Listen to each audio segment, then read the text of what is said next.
Ag Bioscience, the #1 ag tech podcast globally, is now available on video. Hear from leaders and innovators across food, animal health, plant science, ag tech, and agriculture. Mondays at 6 a.m. on YouTube or wherever you get your podcasts. While you're there, subscribe and leave us a review. It's the Ag Bioscience Podcast with Agronovis Indiana. Get more information at agronovisindiana.com. This is Inside Indiana Business Radio for the afternoon of Friday, August 21st, 2026. I'm Alex Brown.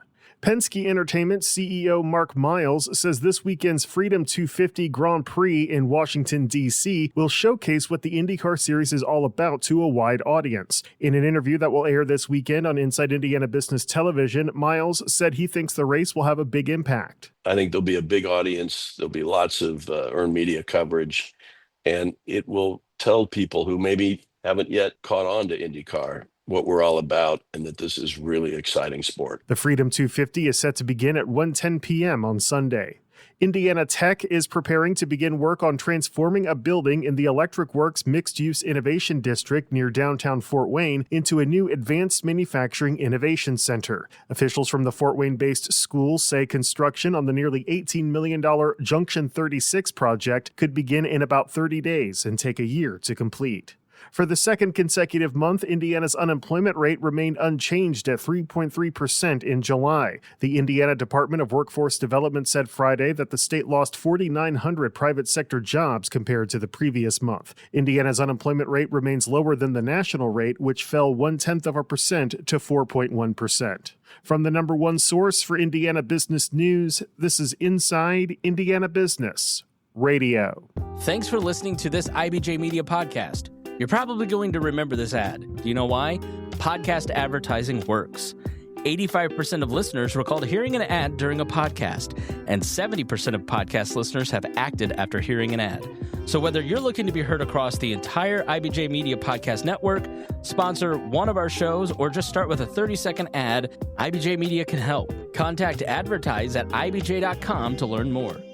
The IndyCar Series plans to switch to an updated fuel for its cars next season that will use products mostly sourced from Indiana. The race series said the modification to the fully renewable race fuel from Shell, which uses ethanol produced from the waste in a distilling process, will mean a 70% reduction in greenhouse gas emissions compared with standard fuel. The series said the feedstock in the updated formulation will be largely sourced from ethanol feedstock produced in Indiana, further deepening the state's ties to the series. Indiana House Speaker Todd Houston said he's happy to bring a spotlight to Indiana farmers. To be part of this, to be part of the innovation, to have Indiana farmers be part of something that's sustainable, that is going to help highlight the incredible work being done by farmers across all of Indiana is amazing, and so appreciate quick spring to action to make this possible. I know Representative Prescott is thrilled about that, and as we all are, but it's a great thing for the state of Indiana. It just continues to build the momentum we have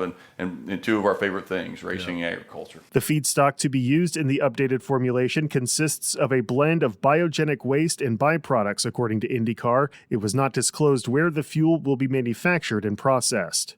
Charleston, West Virginia-based HD Media has agreed to acquire 6 Indiana newspapers. HD Media will assume ownership of AIM Media Midwest's Indiana publishing operations September 1st. They include the Daily Reporter in Greenfield, the Republic in Columbus, Daily Journal in Franklin, the Tribune in Seymour, Brown County Democrat in Nashville, and the Times-Post in Pendleton. HD Media will also acquire AIM's 19 Ohio publishing operations. Terms of the sale were not disclosed. Indianapolis-based Bosma Enterprises is teaming up with Meta to support veterans who are blind or visually impaired in the workforce. Meta is donating Ray-Ban Meta glasses to veterans to use on the job and beyond. Eric Knight, manufacturing manager for Bosma, said the technology can help open important doors. To be employed, to be honest with you, I'm a blind veteran or highly visually impaired veteran seeking the opportunity to become employed. Now you have the skills or the technology piece that helps and supports you so that you can be employed, gain employment. Meta is donating 130,000 Meta glasses to veterans across the country. Longtime Indianapolis Colts beat writer Mike Chappell is this week's guest on the Business and Beyond podcast with Gary Dick, presented by PNC, a weekly conversation with high-profile Hoosiers in business, sports, and entertainment, and beyond. Available now on the IBJ Media app or your favorite podcast provider. I'm Alex Brown for Inside Indiana Business Radio on Demand.